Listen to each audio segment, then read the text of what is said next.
All right, let's dive right into this explainer. We're looking at one of history's absolute best underdog stories today. When you think of the early Islamic conquests back in the 7th century, you probably picture massive desert expansions and brilliant land-based cavalry tactics, right? But what happens when an unstoppable force on land hits the edge of the ocean? Today, we're going to look at the incredible origins of the first Muslim navy and how a civilization completely foreign to the sea somehow managed to establish maritime dominance in just a few short years. So how exactly does a desert empire with zero sea experience take down a centuries-old naval superpower? What's so wild about this question is that it forces us to look past just the battles themselves. It forces us to look at how innovation, cross-cultural collaboration, and sheer adaptability can completely rewrite the rules of warfare. This isn't just a military history lesson. It's literally a masterclass in maximizing your strengths when you're entirely out of your element. Section 1. Arabs and the Sea. To really grasp the magnitude of this achievement, we first need to establish just how foreign the ocean was to the early Arab tribes. Look at this stark contrast. The Quraysh, who were the highly prosperous, dominant tribe in Mecca, relied entirely on secure camel routes and complex tribal alliances. Why? Specifically to avoid the terrifying hazards of the Red Sea. They literally built their entire economic model around staying on solid, dry ground. On the flip side, you have the Byzantine Empire. They had a massive, established navy and held absolute control over the Mediterranean. The sea was entirely their domain. Which brings us to Section 2, the reluctant commander. This deep-seated cultural fear of the ocean actually dictated early Islamic military strategy right at the top. Caliph Umar explicitly banned naval expeditions. When his governor in Asham asked to build a fleet to counter the Byzantine naval threat, Umar utterly refused, saying, "By Allah, a Muslim is dearer to me than all that the Byzantines have." His absolute priority was his soldiers' safety over risky tactical gains. And this strict policy was heavily reinforced after a totally unauthorized sea mission to Persia ended in disaster, trapping the Muslim troops. To Umar, the sea was simply an unacceptable risk. But, under the next caliph, Uthman, the Byzantine threat just wasn't going away. So Uthman finally authorized the creation of a navy, but with crazy strict conditions. No one could be drafted, it had to be a volunteer-only fleet, and the commander literally had to bring his own wife along to prove he truly believed it was safe. Talk about putting your money where your mouth is. But despite those hurdles, they rapidly escalated their Mediterranean presence in just a few short years, from an emergency treaty in Cyprus in 649 CE to full conquests, leading right up to the Battle of the Masts. So how exactly do desert nomads build a world-class armada seemingly overnight? Let's look at Section 3, building an unlikely fleet. You don't build an empire in a vacuum, and it required a massive cross-cultural collaborative effort. The Islamic State utilized the resources of their newly conquered territories perfectly. They didn't have shipbuilders, but they had recently formed an alliance with the Coptic Christians of Egypt, who were master craftsmen. They didn't have good wood in Egypt, so they brought prime cypress and cedar all the way from Asham, modern-day Lebanon and Syria. And here's where they really innovated. Rather than relying on the traditional Mediterranean square sails for battle, they integrated the lateen sail. This triangular shape creates high and low pressure points, acting a lot like an airplane wing. It gave them enhanced maneuverability, which fundamentally changed how they could sail and fight, allowing them to catch the wind from multiple angles.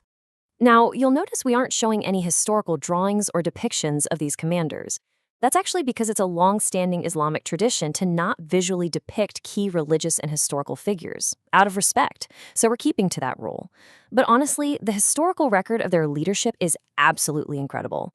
These commanders were seasoned generals who seamlessly transferred their vast land battle expertise directly to naval command.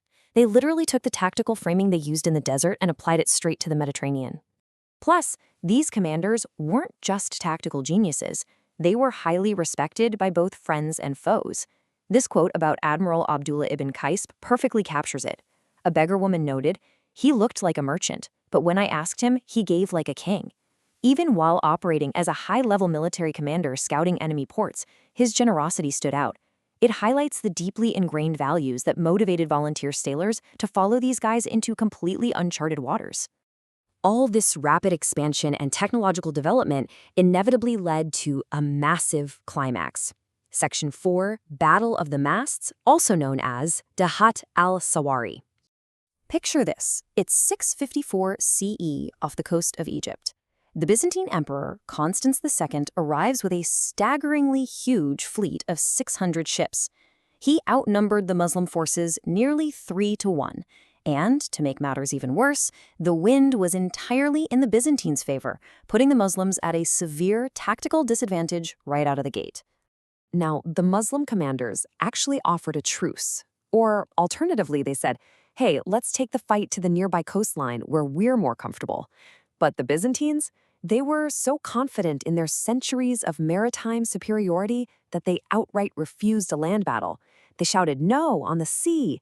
They demanded the fight take place on the water, totally certain that their numbers and experience would easily crush this novice fleet. But here is where the Muslims execute a genius tactical pivot. If they couldn't win a traditional naval shootout, they were going to change the rules of the game. Step 1, they intentionally closed the distance and dropped anchor. Step 2, they threw grappling hooks and literally tied their ships directly to the Byzantine ships using strong coconut fiber ropes. The ships were pulled so close their masts were touching, which is exactly why it's called the Battle of the Masts. Step 3, they engaged.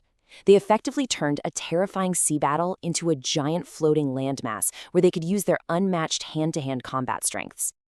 It was an incredibly fierce, chaotic struggle. At one point, the Byzantine forces tried to tow away the Muslim command ship by hooking it with thick ropes. A marine named Ilkama jumped directly onto the enemy ropes and hacked them apart with his sword, sacrificing his own life to save his admiral. It was a scene of immense personal sacrifice, with a prominent historian Tabari noting there was literally more blood than water. Which brings us to our final section, Section 5, a naval superpower emerges. The resulting Muslim victory was so absolute and devastating that the Byzantine emperor Constans abandoned the battle entirely. He sailed away to Sicily, where he was ultimately killed by his own people, who were terrified his failure had left them completely defenseless. A Byzantine historian later called this battle a second Yarmouk. The Battle of Yarmouk was the land battle that wiped out Byzantine dominance in the Levant, and the Battle of the Masts did the exact same thing on the water. It permanently shattered Byzantine naval dominance and drastically shifted global power dynamics. So, what should you really take away from this explainer? Well, the success of the first Muslim navy was a masterstroke of statecraft. First, it was about reliance on faith combined with maximum human effort and strategic planning.